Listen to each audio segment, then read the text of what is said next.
to the Manage Self, Lead Others podcast with Nina Sunday. My guest today is Sarah Derry. She's Head of Talent and Culture Australia for Accor Hotels. And I read the most amazing article in Human Resources magazine about how excited she is about the future. So that piqued my curiosity. So I've invited Sarah today. Welcome, Sarah. Thanks, Nina. Great to be here. And I believe that you were, prior to Accor Hotels, you were involved with People Reaching Potential. Can you tell us a little bit about that organisation? Absolutely. Well, actually, People Reaching Potential, which we called PRP, was actually a business I started. So really wonderful opportunity for me to set up a business some sort of 13 years ago. And I had a young family at the time, had my first daughter, and I had a desire to sort of really connect with people. And my passion was really about finding that potential in individuals or organisations and helping them achieve their best. So from there, very humble beginnings. I was very fortunate to work with some great clients and went on and became an executive coach and did a lot of what we call transformation work around culture and obviously working with leaders. And that was just an incredible experience over those sort of 10 years that I ran the business. Accor was actually one of my clients, a very good client. And so the opportunity, and so I knew the business in a way. I knew it through the people, and I had a strong sense of the culture, but I also felt that it was a place that I could make a difference with kind of helping it maybe move to the next level. And it came to culture and development and leadership. So it was too good an opportunity not to step into that role when it came up. It sounds like you're the perfect person to step in into a role called Talent and Culture. Can you tell us about that article that had the headline, Excited About the Future? Absolutely. Look, I got a lot of really great feedback about that article from the point of view of there was a level of sort of optimism in it. And I think that what's really important to be measured with that at the moment. I mean, our industry, hospitality, travel and tourism, we've been deeply impacted by the pandemic. That is absolutely true. And when I look at the year that we've all had, so many of our people, have been impacted by hours and, financially, and their friends and family. So when I look at it, there was a moment in time, I remember it quite clearly, where our CEO, Simon McGrath, said to me, Sarah, this is going to be the hardest day. It's going to be the day where the least number of people are going to be employed by us. And every day after that, we'll be bringing more people back because the business will return. It'll return slowly. And I remember that day, it was a Friday. I remember the conversation, and it was true. After that, every decision we made beyond that was that the business was just coming back a little bit more. So you could bring a few more people on. You could extend people's hours. And there was other wonderful things that happened, Nina. We were given globally a Heartist fund, which was just incredible. A gift from the shareholders in terms of the dividend was given to team members for grants for people who were in financial hardship and impacted by COVID. So, I mean, that's been an absolute gift to our people and to us, and to be able to do those grants has really sort of sustained me. And I do see there's green shoots coming, and that's where, and I think that's where that little bit of optimism comes from. We are actually looking at recovery now. Perhaps we're feeling a little bit more optimistic than we were. You mentioned Heartist. So tell us about the Heartist culture. Heartist is, it's our foundation piece. It really covers everything. And essentially, there was a program called Peopleology some years ago that was developed by Accor in this part of the world. And Peopleology was about the art and the science of human connection. And that was successful in transforming the business into a much more sort of customer experience organisation, really obsessed about that in a way, I guess is a good way to describe it. When I came into the organisation, the Peopleology, the concept of that had been sort of taken up globally, and there was an interest globally in sort of having this culture permeate our business worldwide. But Peopleology was quite embedded here, and globally, the word Peopleology didn't work. And we're in a different place in this part of the world in terms of the cultural journey. And so the name Heartist was born, and that was something that resonated globally with people. And it's really the matching of two words, heart and artist. And so you become a heartist. Oh, I didn't get that. I just saw and then ist. So yeah. heartist, I love that. synergy and synthesis of the two words. Now, Yeah. are you saying that Heartist came out of Australia and spread globally? Yeah, so it was born from Peopleology, spread globally, and then what happened was, we are part of a global company, and so we really had to decide we're going to stay with Peopleology or embrace Heartist, and we decided absolutely. We went to the teams and we decided Heartist was something that we felt very strongly about and our people could connect to, but we had to have a different Heartist here because we had. We'd been on this journey, the company had been on the journey for 5 years already, where the rest of the world was kind of starting out. So we sort of built our own version of Heartist based on sort of 4 key principles. And it's really about the heart and the art of human connection. So it's fundamental a piece around, people being able to be who they are at work. And when you can do that, people can have exponential growth and the sense of satisfaction, and that just flows across the organization. So that's what Heartist is really about. So it's all about authenticity, bringing your authentic self to work. It's about being empowered, because one of the things we teach in customer service is the idea that you shouldn't have to ask permission if you feel that you need to give some gift in kind because someone's been disadvantaged or inconvenienced. But perhaps Heartist goes even further than that. Yeah, there's 2 principles I think that really match it really well. And I think also what Heartist is about is deeply about inclusion and diversity, because one of the principles is every person has a story. And it's really this notion that no matter who you are, what your role is, where you are in life, your story is as valuable as somebody else's story. And you need to get to know that. And that's the job of what we do, is getting to know someone's story. What motivates them, what, maybe saddens them, what matters to them in that moment. And the other principle is that people hate to be wrong. So it's a principle of, that there's that adage of, old adage in customer services about the customer's always right. I think if you flip that, we say, people just hate to be wrong. I hate to be wrong. You probably hate to be wrong, Nina. But at the end of the day, we know that we've got to accept it. And then how do you sort of come together and give someone an amazing experience, even when they feel that they have been wronged in some way?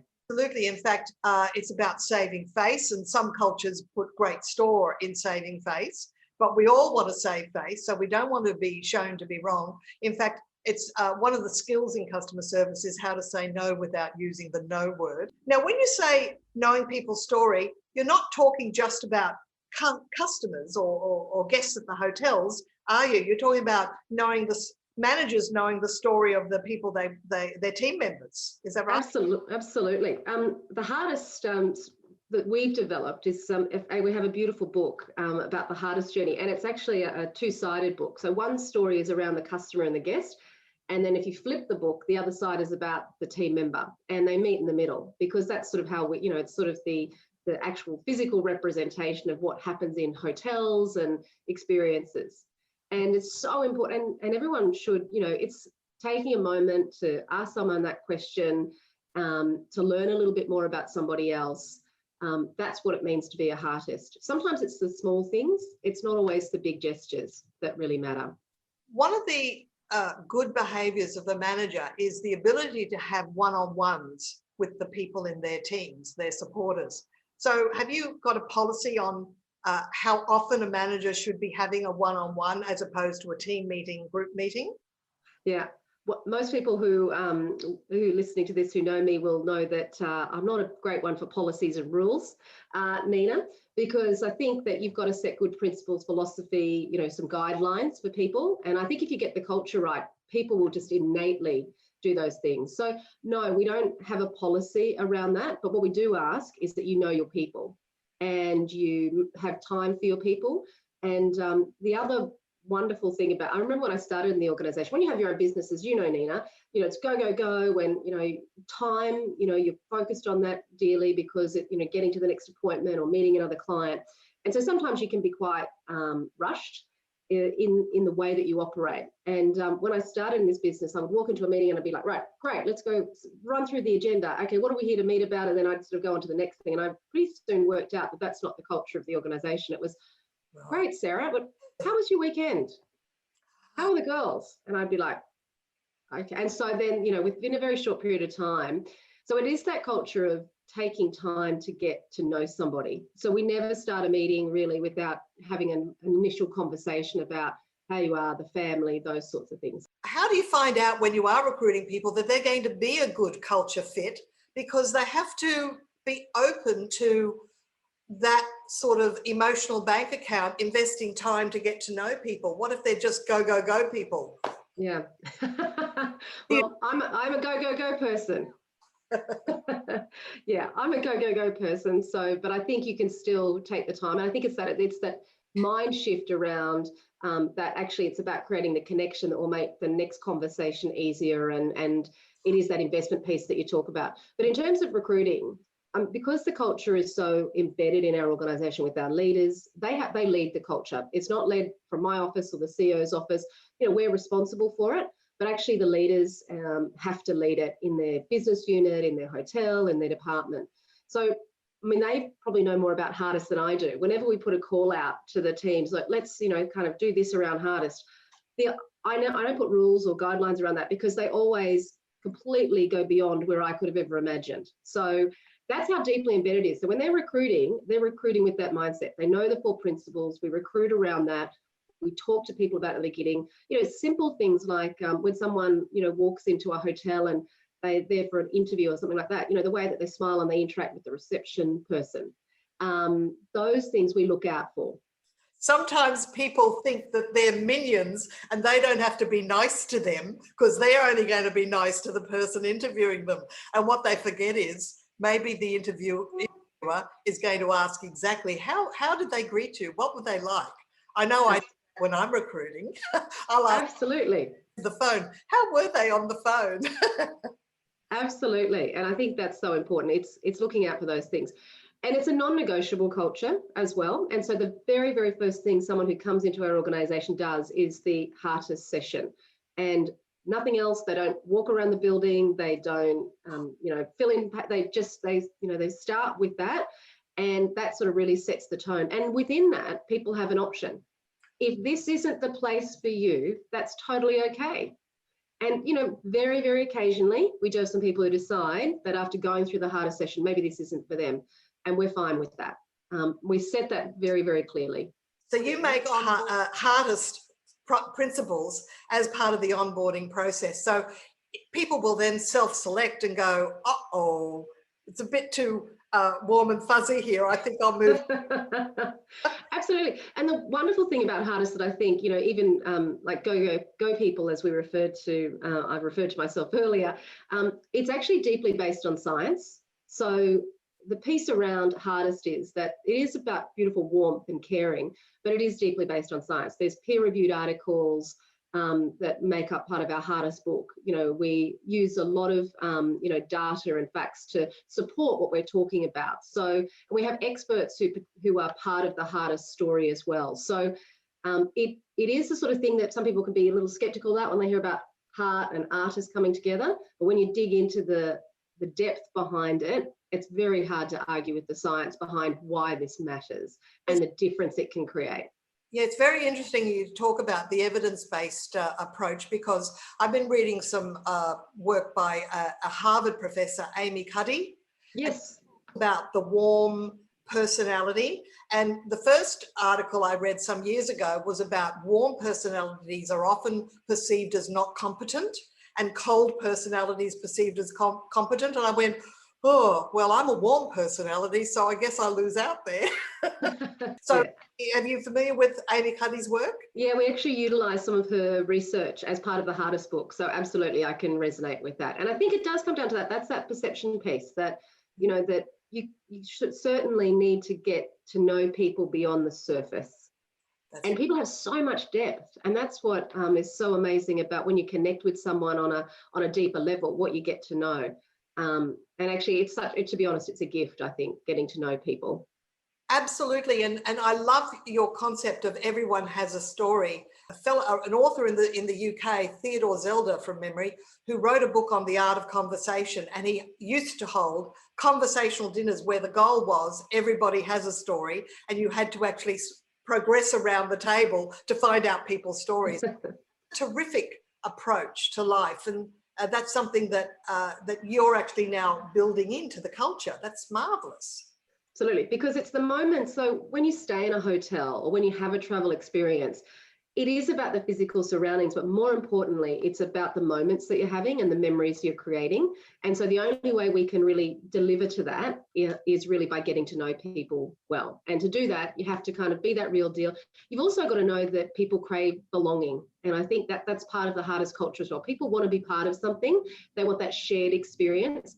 But what we're trying to do is the more that we can get to know our customers or our team members, the more that we can tailor the experiences. And that's why they keep coming back. And that's why our team members hopefully stay.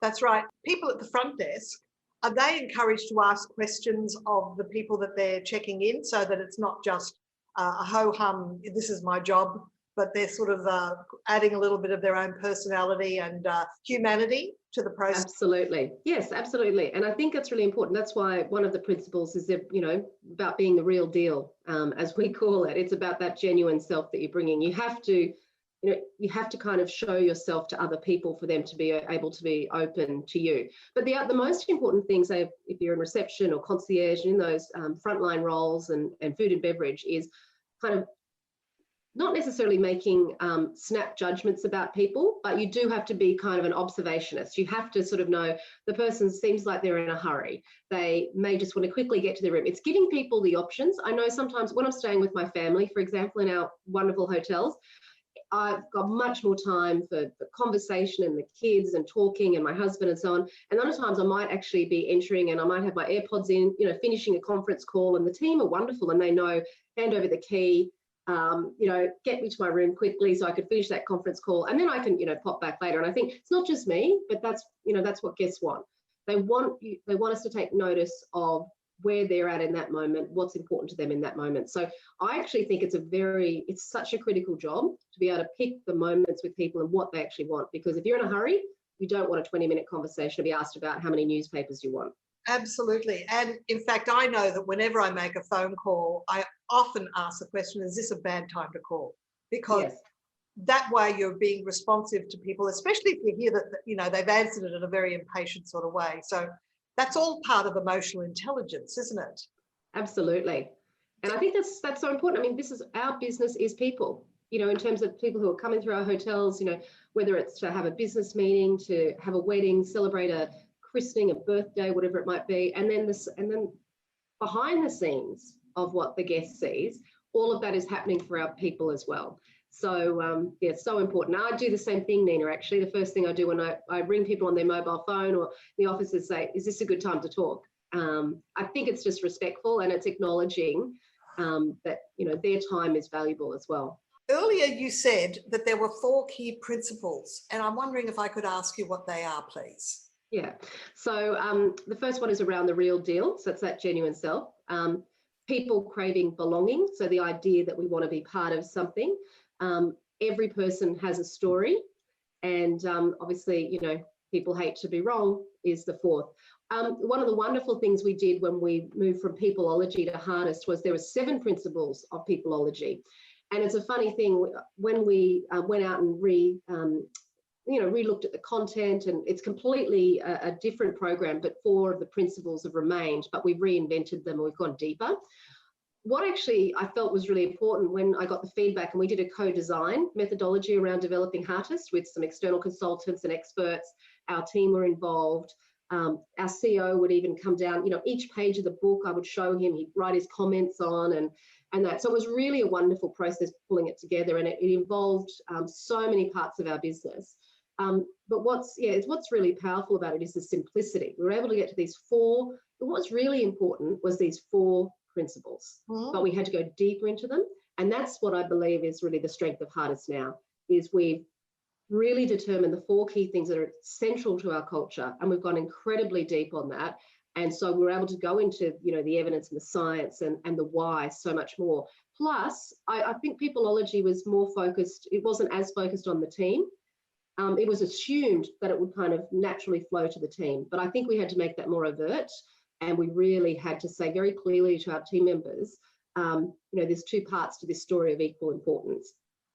So there's the guest and community and the partners, and then there's you.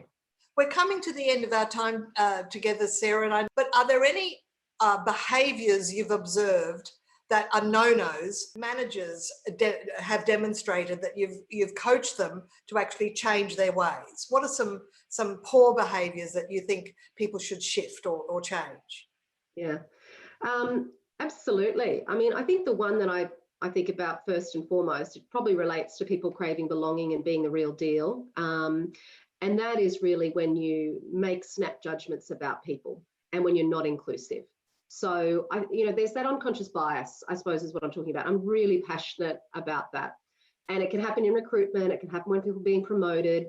It can happen just in the day-to-day. And they're the behaviours that, really have a zero tolerance for, where it is either conscious or unconscious bias. And that can be because of that person's experiences. They may not realise that they're doing it, but I think it's our job to shine the light on that, because we truly believe that every person has a story, that third principle, then there's no place for that in the organisation. And that's some of the hardest conversations, but the most important conversations. Have you got a favourite template when you are, as a manager, giving feedback one-on-one to someone? Yeah, I mean, I'm very similar to that. So it's sort of, stating what, you've observed, talking about what the impact and how that made someone feel or what the experience was, telling them, but very clearly saying, here's what I'd like to see.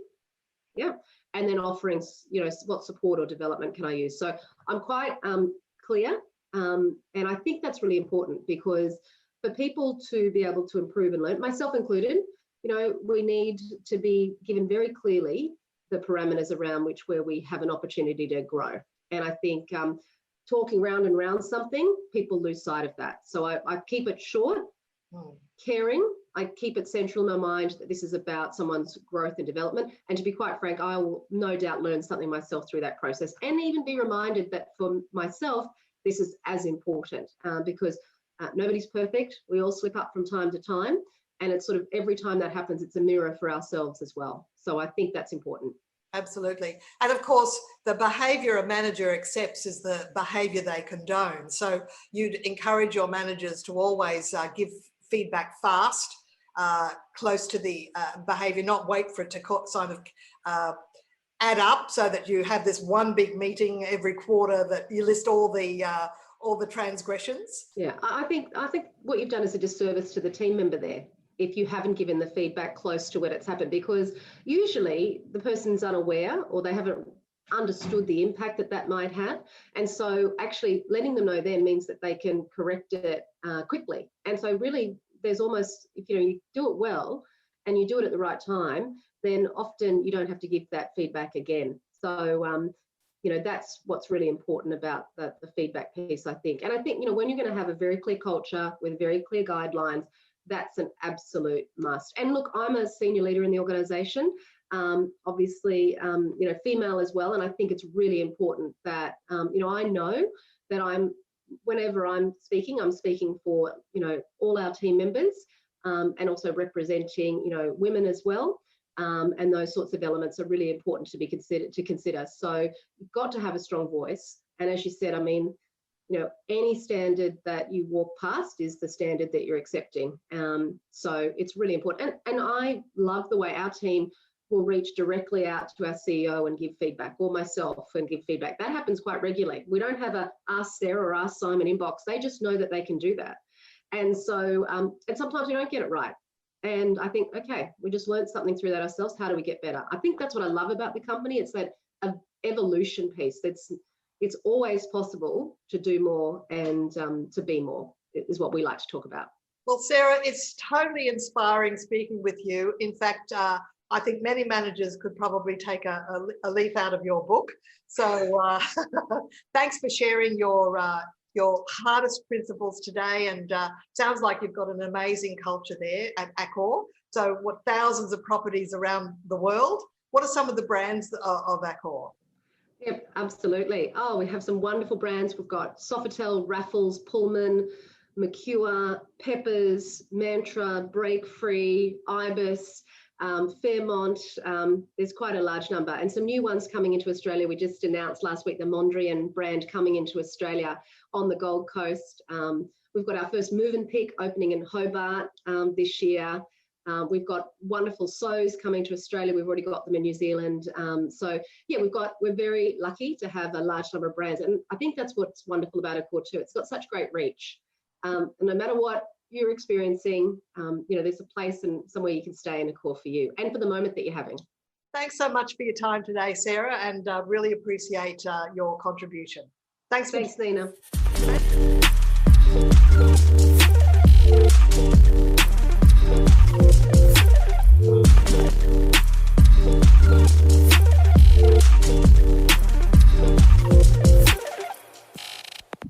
This podcast is a part of the C-Suite Radio Network. For more top business podcasts, visit c-suiteradio.com.